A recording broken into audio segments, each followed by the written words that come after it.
आप देख रहे हैं आपका अपना जनशक्ति बेस न्यूज। लखनऊ उत्तर प्रदेश के मुख्यमंत्री योगी आदित्यनाथ ने बृहस्पतिवार को कहा कि उनकी सरकार प्रदेश के हर परिवार के एक सदस्य को नौकरी या स्वरोजगार से जोड़ने का प्रयास करेगी। मुख्यमंत्री ने लखनऊ से बृहद ऋण मेले के तहत 1.90 लाख हस्तशिल्पियों, कारीगरों एवं छोटे उद्यमियों को 16,000 करोड़ रुपए के ऋण वितरण और 2022-2023 की 2.35 लाख करोड़ रुपए की वार्षिक ऋण योजना की शुरुआत की। 75 जनपदों की 75 उत्पाद, अब तो अलग अलग जनपदों में और भी नए उत्पाद हमारे सामने आए हैं। लोग उसके बारे में कहते हैं साहब हम इसको भी आगे बढ़ाना चाहते हैं, और हर एक ने कुछ न कुछ नए मील के पत्थर गड़े हैं, आगे बढ़ने के लिए एक नया माहौल दिया है। और इसीलिए यहाँ पर जितने भी हमारे बैंकर्स बैठे हुए हैं, मुख्य महाप्रबंधक बैंक के या महाप्रबंधक गण, अन्य वरिष्ठ अधिकारीगण बैंकों के बैठे हुए हैं, वित्तीय संस्थाओं के बैठे हैं, मेरा उन सबसे आग्रह होगा कि अभी हमारा जो CD रेशो है इसे हम लगभग 53% तक पहुंचाने में तो सफल हुए हैं। अगले हमारा प्रयास होना चाहिए कि इसे हम अगले एक वर्ष के अंदर, आज आपने जो एक लक्ष्य रखा है कि 2022-23 के लिए तो यानी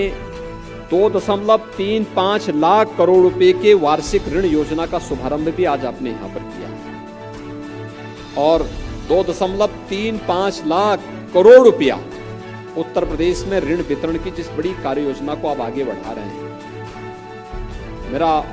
आप सबसे आग्रह होगा कि उत्तर प्रदेश का जो हमारा हस्तशिल्पी है, जो कारीगर है, जो उद्यमी है, आपकी पूंजी की गारंटी भी हो देगा। और हम राज्य स्तर पर भी इस प्रकार की योजना तैयार करने जा रहे हैं कि अगर किन्हीं कारणों से कोई ऐसी स्थिति आती है तो उसके लिए राज्य सरकार एक संबल बनकर के उसके साथ खड़ी होगी और उसे हर प्रकार से इसे मजबूती प्रदान करेगी। लेकिन इसके लिए हम नई योजना लेके आ रहे हैं,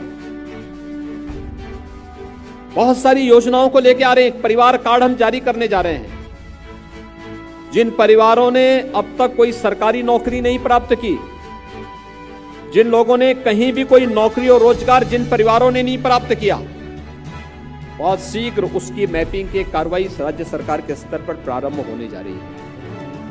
और हमारा प्रयास होगा कि कम से कम हर परिवार के एक सदस्य को नौकरी, रोजगार या स्वतः रोजगार के साथ जोड़ने के एक बड़े कार्यक्रम के साथ सरकार आगे बढ़ने जा रही है, और उसमें बैंकर्स की भी एक बड़ी भूमिका होने जा रही है। हमारे उद्यमियों का, कारीगरों का, हस्तशिल्पियों का, परंपरागत जो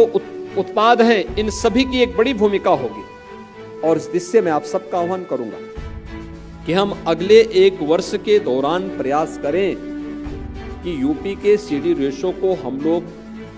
53 से बढ़ा करके 55 तक पहुंचाने में योगदान दे सकें, और अगले 5 साल का एक लक्ष्य तय हो कि हम इसको 60% तक पहुंचाने में भी हम इसको आगे बढ़ा सकें। यानी यह